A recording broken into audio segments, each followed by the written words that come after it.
आज सुनेंगे मुंशी प्रेमचंद की कहानी और कहानी का शीर्षक है ठाकुर का कुआं। जोखू ने लोटा मुंह से लगाया तो पानी में सख्त बदबू आई।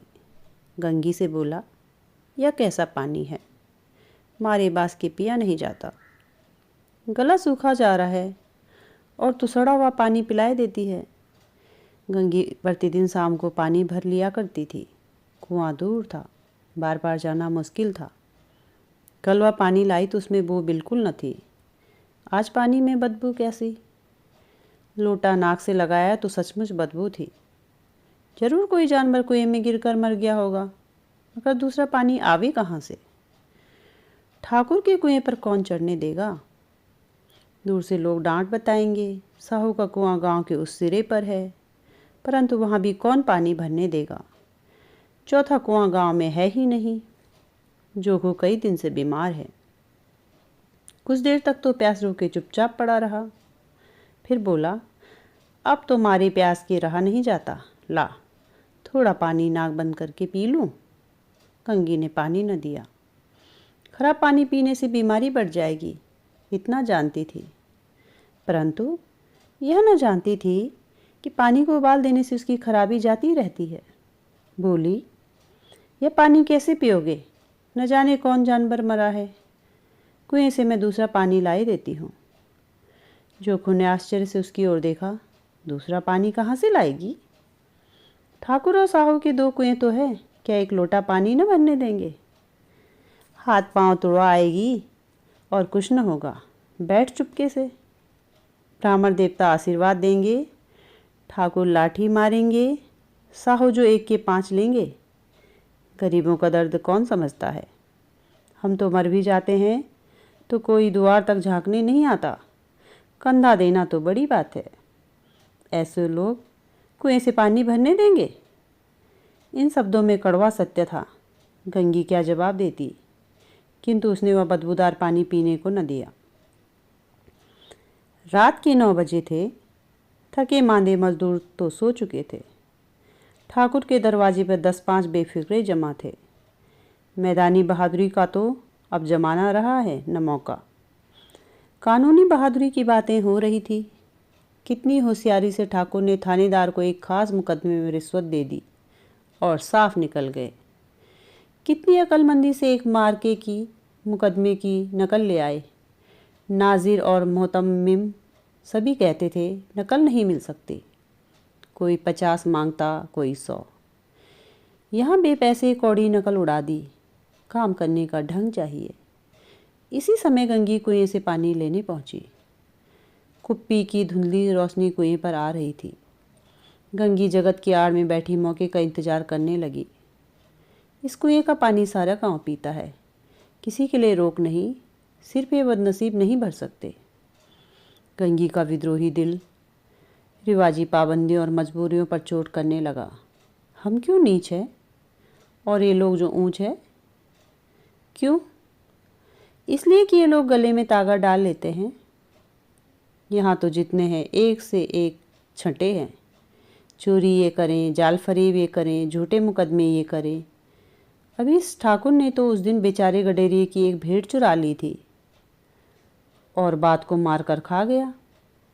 इन्हीं पंडित जी के घर में तो 12 माह जुआ चलता है। यही साहू जी तो घी में तेल मिलाकर बेचते हैं। काम करा लेते हैं, मजूरी देते नानी मरती है। किस बात में है हमसे ऊंचे? हाँ, मुंह में हमसे ऊंचे हैं। हम गली गली चिल्लाते नहीं कि हम ऊंचे हैं, हम ऊंचे।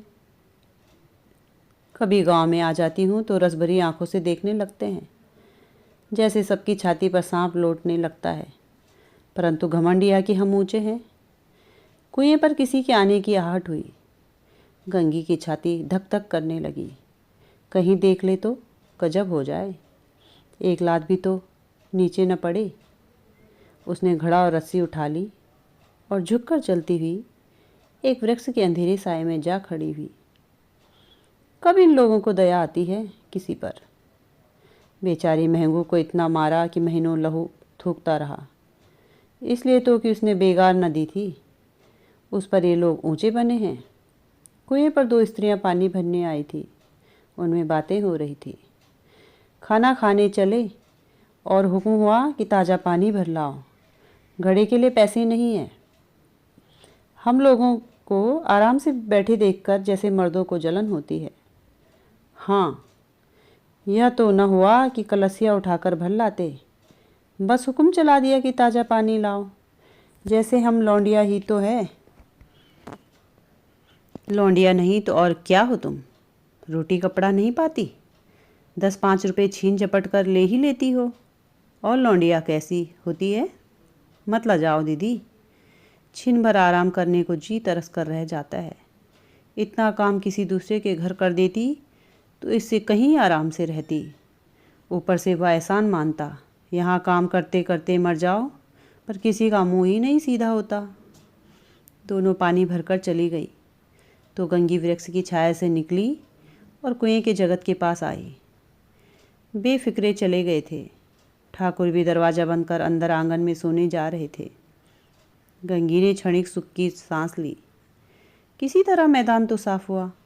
अमृत चुरा लाने के लिए जो राजकुमार किसी ज़माने में गया था, वह भी शायद इतनी सावधानी के साथ और समझ बूझ कर न गया होगा। गंगी दबे पांव कुएं की जगत पर चढ़ी। विजय का ऐसा अनुभव उसे पहले कभी न हुआ था।